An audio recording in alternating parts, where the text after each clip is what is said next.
ఈ వరి పంట పసుపు రంగులోకి మారుతుందా? సరిగ్గా ఎదగడం లేదా? వేసిన నాటు వేసినట్లా ఉందా? అయితే దానికి గల కారణాలు మీరే కనుక్కోవాల్సినటువంటి అవసరం ఉంది. అది ఏ కారణం చేత పసుపు రంగులోకి మారిపోయింది, సో దానికి నేను ఏ విధంగా ట్రీట్మెంట్ చేయాలి, ఎలాంటి యాజమాన్య చర్యలు చేపట్టినట్లయితే దాన్ని నేను నివారించగలుగుతాను అని మీ సొంతగా చేసేలా ఒక క్లారిటీని మీకు ఇవ్వాలన్నటువంటి ఉద్దేశంతో ఈ వీడియో అనేది చేయడం జరుగుతుంది. మీరు ఇతర ఫెర్టిలైజర్ షాప్స్ కావచ్చు, ఇతర వ్యక్తుల మీద ఆధారపడకుండా ఒక సొంత నిర్ణయాన్ని తీసుకునే విధంగా ఒక మంచి అవగాహన కల్పించేటువంటి ఉద్దేశంతో ఈ వీడియో అనేది చేయడం జరుగుతుంది. వరి పంట పసుపు రంగులోకి మారడానికి గల కారణాలు చూసినట్లయితే, 1 BLB bacterial leaf blight, second 1 nutrient deficiency, 3 potassium deficiency, 4 ముగి పురుగు. సో ఈ కారణాల ద్వారా ఈ వరి పంటను గమనించినట్లయితే మనకు పసుపు రంగులోకి మారినటువంటి లక్షణాలను మనం గమనించడం జరుగుతుంది. సో ఎగ్జాక్ట్గా ఏ కారణం చేత వరి పంట అనేది పసుపు రంగులోకి మారిపోయింది, మొక్క ఎదగడం లేదా అనేది మనం ఎలా ఐడెంటిఫై చేసి దానికి రైట్ సొల్యూషన్ ఏ విధంగా ఇవ్వచ్చు అనేది మీకు ఈ వీడియోలో తెలియజేసేటువంటి ప్రయత్నం చేస్తాను. మొట్టమొదటిది చూసినట్లయితే BLB కారణంగా పంట అనేది పసుపు రంగులోకి మారుతుంది. దీన్నే మనం బ్యాక్టీరియల్ లీఫ్ బ్లైట్ అని, వరిలో ఎండాకు తెగులు అని మనం పిలవడం జరుగుతుంది. గ్జాంతోమోనస్ ఒరైజాయో అనేటువంటి బ్యాక్టీరియా వలన ఈ తెగులు అనేది ఎక్కువగా పంటలో వ్యాప్తి చెందడం జరుగుతుంది. మనం వీడియోలో చూస్తున్న విధంగా ఆ లక్షణాలను కనుక మనం మన పంటలో గుర్తించినట్లయితే ఇది BLBగా గుర్తించి తగినటువంటి చర్యలు తీసుకోవాల్సినటువంటి అవసరం ఉంది.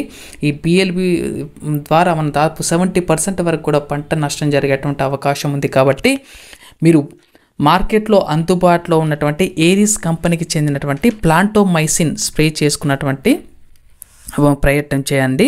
ఇది బ్రాడ్ స్పెక్ట్రమ్ యాంటీబయాటిక్ బ్యాక్టీరిసైడ్గా ఇది చెప్పవచ్చు. ఇందులో 2 టెక్నికల్స్ అనేది ఉండడం జరిగింది. Streptomycin sulphate 9% and tetracycline hydrochloride 1% రూపంలో ఇది మనకు మార్కెట్లో అందుబాటులో ఉంది.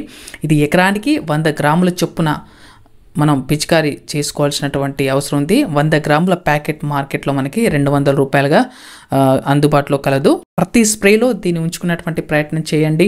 ఇది మనకు ప్రివెంటివ్ అండ్ క్యూరేటివ్గాను ఖచ్చితంగా మనకు ఉపయోగపడుతుంది. మొదటి పిచికారీలో, రెండో పిచికారీలో మనం పంట కాలంలో పిచికారీ చేసుకున్నట్లయితే ఈ బ్యాక్టీరియా ఎండాకు తెగులు రాదు. సో మన పంట ఆరోగ్యంగా ఉండడానికి అవకాశం ఉంది. కాబట్టి ప్రతి స్ప్రేలో దీన్ని ఉంచుకునేటువంటి ప్రయత్నం అయితే ఖచ్చితంగా రైతులు చేయండి. రెండవది న్యూట్రియంట్ డిఫిషియన్సీ.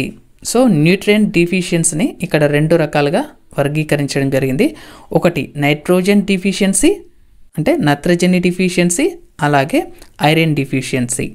సో ఈ నత్రజని డిఫిషియన్సీని మనం గుర్తుపట్టడం ఎలా అంటే, పిలకలో మనకు మొదటి ఆకు కాకుండా, రెండో ఆకు కాకుండా, మూడో ఆకు అనేది పసుపు రంగులోకి మారినట్లయితే అది నత్రజని డిఫిషియన్సీగా రైతు గుర్తించాల్సినటువంటి అవసరం ఉంది. ఈ రోజుల్లో నత్రజని డిఫిషియన్సీ అనేది ఎక్కువగా పంటలో గమనించడం జరుగుతుంది. ప్రతి 20 రోజులకు ఒకసారి ఎకరానికి 20 కిలోల చొప్పున నత్రజనిని చల్లుకునేటువంటి ప్రయత్నం చేయండి. కాస్త 5 డేస్ అటైనా కానీ ఇటైనా మనకి ఈ నత్రజని డిఫిషియన్సీ అనేది మనం పంటలో ఈ రోజుల్లో గుర్తించడం అనేది జరుగుతుంది. సో ఇలా 3 ఆకు కనుక మనకు ఎల్లో రంగులోకి పూర్తిగా మారినట్లయితే అది నత్రజని డిఫిషియన్సీగా గుర్తించి తగిన విధంగా మీరు యాజమాన్య పద్ధతులు చేపట్టాల్సినటువంటి అవసరం ఉంది. అలా కాకుండా మొదటి ఆకు అంటే ఒక పిలుకలో కొత్తగా వచ్చినటువంటి మొదటి ఆకే ఎల్లో రంగులోకి మారినట్లయితే దాన్ని ఐరన్ డిఫిషియన్సీగా గుర్తించాల్సినటువంటి అవసరం ఉంది. దానికి గాను రైతు మనకు micro nutrients like Agromin max కావచ్చు, ఇలాంటి న్యూట్రియంట్స్ ఏవైతే ఉన్నాయో అవి స్ప్రే చేసుకునడం ద్వారా ఈ ఐరన్ యొక్క మొక్కకు అంది ఆ లోపాన్ని సవరించడానికి అవకాశం ఉంటుంది. కాబట్టి ప్రతి రైతును కూడా ఇప్పుడు ఎలా అయితే మనం ప్లాంటోమైసిన్ ప్రతి స్ప్రేలో మీరు స్ప్రే చేసుకోవాలని ఎలా సజెస్ట్ చేస్తున్నానో, అలాగే ప్రతి స్ప్రేలో ఈ న్యూట్రియంట్స్ మైక్రో న్యూట్రియంట్స్ కూడా స్ప్రే చేసుకోవాల్సినటువంటి అవసరం ఉంది. అంటే సాయిల్ అప్లికేషన్ కావచ్చు, ఇటు పోలియర్ స్ప్రే ద్వారా మనం ఎప్పటికప్పుడు మైక్రో న్యూట్రియంట్స్ పంటలో అందించినట్లయితే మనం ఈ ఐరన్ డిఫిషియన్సీని నిర్మూలించడానికి అవకాశం ఉంది. తర్వాత పొటాషియం డిఫిషియన్సీ, ఆకుల యొక్క కొన భాగాలు పూర్తిగా పసుపు రంగులోకి మారడం మనం గమనించవచ్చు. సో ఈ పొటాషియం డిఫిషియన్సీ అనేది ఈ మధ్యకాలంలో ఎక్కువగా ఏర్పడడం జరుగుతుంది. దానికి గల కారణం చూసినట్లయితే గత 2-3 సీజన్లో పొటాష్ రేట్ ఎక్కువ పెరగడం వల్ల పొటాష్ యొక్క వాడకాన్ని రైతులు తగ్గించడం జరిగింది. దాంతో ఈ పొటాషియం డిఫిషియన్సీ అనేది మనకు పంటలో కనబడడం జరుగుతుంది. కాబట్టి మీరు గత 2-3 సీజన్లో పొటాష్ ఎక్కువ వాడినట్లయితే ఆ కారణంగానే ఈసారి పొటాష్ డిఫిషియన్సీ ఏర్పడిందని అలా మీ సొంత అవగాహనతో మీరు పొటాషియం చల్లుకున్నటువంటి ప్రయత్నం చేయండి.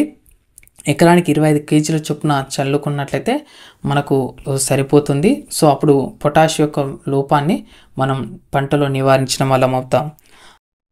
అలాగే మొగి పురుగు కారణంగా కూడా పంట ఎల్లో రంగులోకి మారడం జరుగుతుంది. మొగి పురుగు అటాక్ అయినాక వారం నుంచి 10 రోజుల్లో ఆ లోపల ఉన్నటువంటి కణజాలం దెబ్బతినడం వల్ల ఆకులు పూర్తిగా మనకు పసుపు రంగులోకి మారిపోయి 15 రోజుల్లో ఎండిపోవడం జరుగుతుంది. సో ఆ కారణం చేత కూడా మనకి పంట అనేది పసుపు రంగులోకి మారడం మనం గమనించవచ్చు. సో ఆ వ్యాధి లక్షణాలను ముందే గమనించాలి. ఒకవేళ మనం పంటలను పరిశీలించినప్పుడు ఆ మధ్యలో ఉన్నది కనుక ఆకు కనుక వెడల్పు ఉండాల్సింది చుట్టుకుపోయినట్టు మనకు కనబడినట్లయితే మొదటి దశలోనే ఆ లక్షణాలను గుర్తించి మొగి పురుగు యొక్క నివారణకు తగినటువంటి యాజమాన్య చర్యలు చేపట్టినట్లయితే మనం ఆకులు ఎండిపోకుండా పసుపు రంగులోకి మారకుండా పంటను కాపాడుకున్న వాళ్ళం అవుతాం. సో ఈ కారణంగా చేత కూడా రైతులు పంట పసుపు రంగులోకి మారుతుందని చెప్తున్నారు తప్పించి దానికి గల కారణాలను ఇలా గుర్తించలేకపోవడం. సో దానికి నేను కరెక్ట్ ఒక అవగాహన కల్పించాలన్న ఉద్దేశంతో ఈ వీడియో అనేది చేయడం జరుగుతుంది. పైన వివరించినటువంటి 4 కారణాల ద్వారా మన పంట అనేది పసుపు పచ్చ రంగులో మనం కనిపించడం జరుగుతుంది. దానికి గల కారణాలు కూడా మీరు చూసారు. దానికి ఏ విధమైనటువంటి యాజమాన్య చర్యలు చేపట్టాలనేది కూడా మీరు తెలుసుకున్నారు.